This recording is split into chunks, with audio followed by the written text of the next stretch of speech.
নমস্কার বন্ধুরা, তিয়াশাস রেসিপিতে সকলকে স্বাগত জানাই। আজ আমি সয়াবিনের একটা কাবাবের রেসিপি নিয়ে আপনাদের সামনে হাজির হয়েছি। মাংস ছাড়াই সয়াবিন দিয়ে যে এত সুন্দর একটা কাবাব তৈরি করা যায়, আপনারা না দেখলে বিশ্বাসই করতে পারবেন না।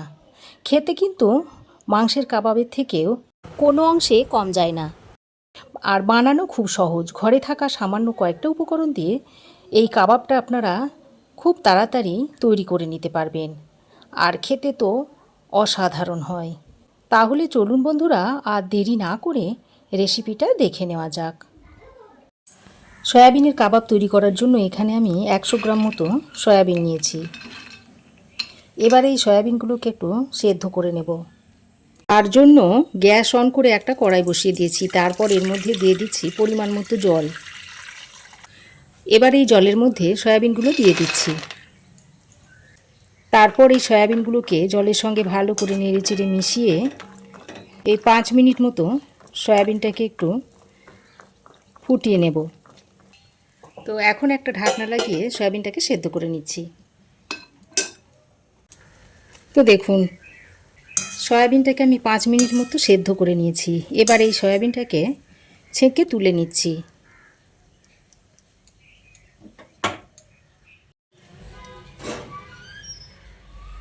তুলে একটা পাত্রের মধ্যে নিয়ে নিচ্ছি।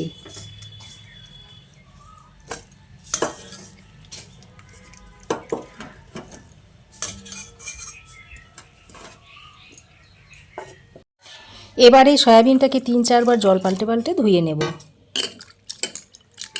ভালো করে সয়াবিনটাকে ধুয়ে নিতে হবে।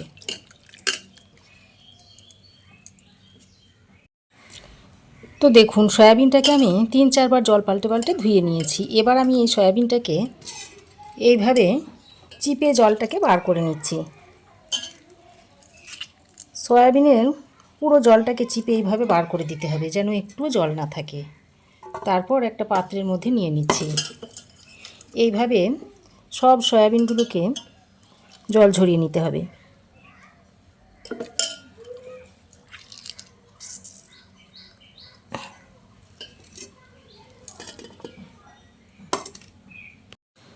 তো দেখুন, সমস্ত সয়াবিন থেকে জলটা চিপে ফেলে দিয়েছি। আর দেখুন সয়াবিনটা কত সুন্দর সেদ্ধ হয়েছে। ঠিক এইভাবে সয়াবিনটাকে সেদ্ধ করে নিতে হবে। এবার এই সয়াবিনগুলোকে একটু কিমা তৈরি করে নেব। তার জন্য একটা মিক্সিং জার নিয়েছি। এই মিক্সিং জারের মধ্যে সয়াবিনগুলো দিয়ে দিচ্ছি।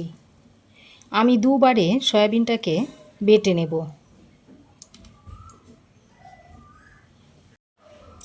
তো দেখুন, সয়াবিনটাকে আমি এরকম একটু মোটা মোটা দানা রেখে বেটে নিয়েছি। তো দেখুন, দেখতে একদম মাংসের কিমার মতো লাগছে।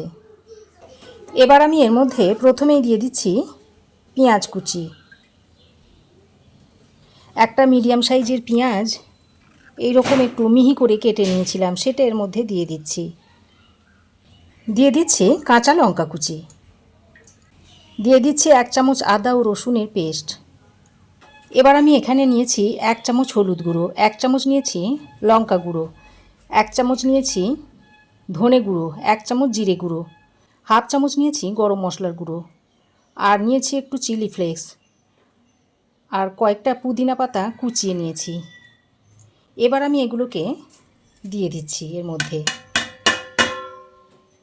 আর কিছুটা ধনে এরকম আধ ভাঙা করে নিয়েছি, সেই আধ ভাঙা করা ধনেটা এর মধ্যে দিয়ে দিচ্ছি।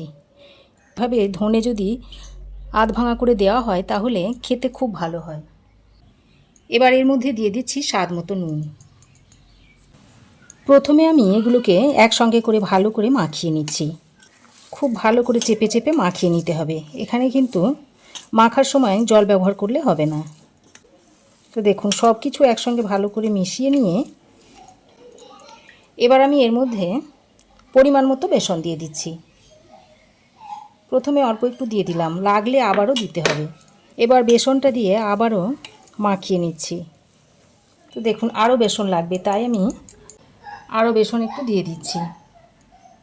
আবারও বেসনটা দিয়ে সয়াবিনের কিমার সঙ্গে ভালো করে মাখিয়ে নিচ্ছি। এইভাবে চেপে চেপে মাখিয়ে নিতে হবে, আর একটুও জল দিলে কিন্তু হবে না।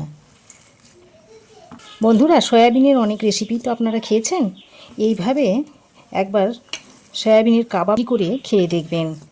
বুঝতেই পারবেন না যে সয়াবিনের খেয়ে বুঝতেই পারবেন না যে সয়াবিনের কাবাব খাচ্ছেন না মাংসের কাবাব খাচ্ছেন। তো দেখুন, খুব ভালো করে মাখিয়ে নিয়েছি। আর দেখুন, হাতের সাহায্যে মুঠো করলে দেখুন দলা পাকিয়ে যাচ্ছে, তার মানে মাখাটা ভালোভাবে হয়ে গেছে। এবার আমি এর মধ্যে থেকে অল্প অল্প নিয়ে এইভাবে একটু চেপে চেপে হাতের সাহায্যে গোল গোল কাবাবের শেপ দিয়ে নিচ্ছি। তবে আপনারা আপনাদের পছন্দ মতো গোল, লম্বা বা চ্যাপ্টা শেপ দিয়ে নিতে পারেন। তো দেখুন, এই রকম কাবাবটা আমি তৈরি করে নিয়েছি। এবার কাবাবটা তৈরি করে একটা প্লেটের মধ্যে রেখে দিচ্ছি। একইভাবে বাকি কাবাবগুলোকেও তৈরি করে নিচ্ছি। এইভাবে একটু চেপে চেপে কাবাবগুলোকে তৈরি করে নেবেন।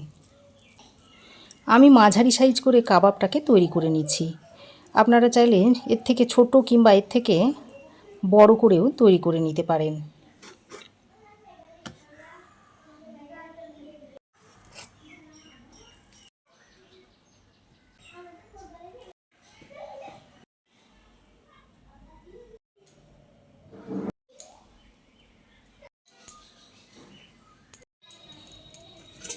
তো দেখুন, সব কাবাবগুলো আমি তৈরি করে নিয়েছি।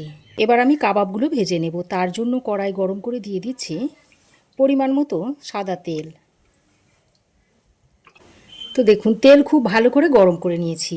এবার আমি যে কাবাবগুলো তৈরি করে রেখে দিয়েছিলাম তার মধ্যে থেকে একটা একটা নিয়ে এর মধ্যে দিয়ে দিচ্ছি।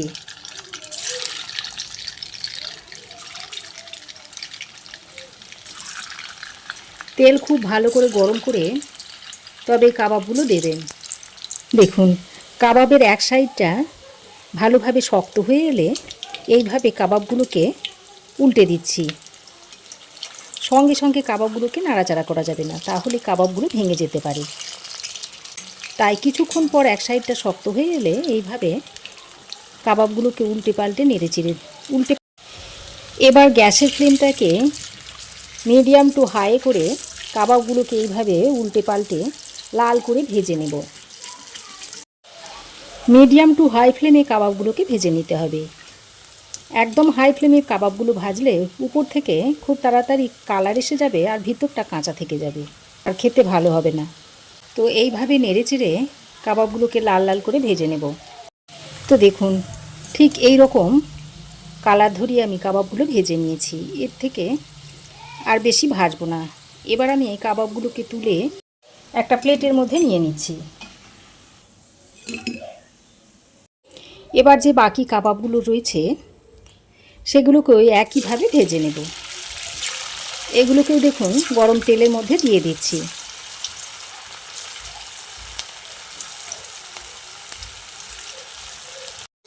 ওই একইভাবে এক সাইডটা হালকা ভাজা হয়ে গেলে এগুলোকেও উল্টে পাল্টে নিচ্ছি।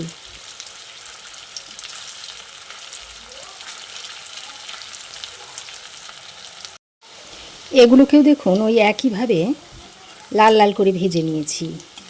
এবার এগুলোকেও তুলে নিচ্ছি। একদম মাংসের কাবাবের মতো দেখতে হয়েছে, খেতেও কিন্তু মাংসের কাবাবের থেকে কোনো অংশে কম হয় না। তো দেখুন বন্ধুরা, সয়াবিনের সব কাবাবগুলো আমি ভেজে তুলে নিয়েছি। আর দেখতে দেখুন দুর্দান্ত হয়েছে। দেখে বোঝাই যাচ্ছে না যে সয়াবিনের কাবাব না মাংসের কাবাব। আর এই কাবাবের কালারটা দেখেছেন কত সুন্দর হয়েছে। এবার আমি একটা ভেঙে আপনাদের দেখাচ্ছি। দেখুন, উপরটা যেমন ক্রিস্পি আর ভিতরটা দেখুন খুবই জুসি। তো এইভাবে তৈরি করে আপনারা সসের সঙ্গে খেতে পারেন শুধু মুখে। তাছাড়া এইভাবে তৈরি করে আপনারা গরম ভাতের প্রথম পাতে স্টার্টার হিসাবে আপনারা ব্যবহার করতে পারেন, কিংবা আপনারা চা কফির সঙ্গেও এটা খেতে পারেন। তো বন্ধুরা, আমার এই আজকের দুর্দান্ত স্বাদের সয়াবিনের কাবাবের রেসিপি আপনাদের কেমন লাগলো অবশ্যই একটা কমেন্ট করে জানাবেন। ভালো লাগলে একটা লাইক ও শেয়ার করবেন। পাশে থাকা বেল আইকনটাও অবশ্যই প্রেস করে দেবেন। আর আমার চ্যানেলে যদি নতুন হয়ে থাকেন তো প্লিজ চ্যানেলটাকে সাবস্ক্রাইব করার অনুরোধ রইল। আজ এ পর্যন্তই। আবার দেখা হবে নতুন কোনো রেসিপি নিয়ে নেক্সট এপিসোডে। সে পর্যন্ত ভালো থাকবেন, সুস্থ থাকবেন। ধন্যবাদ।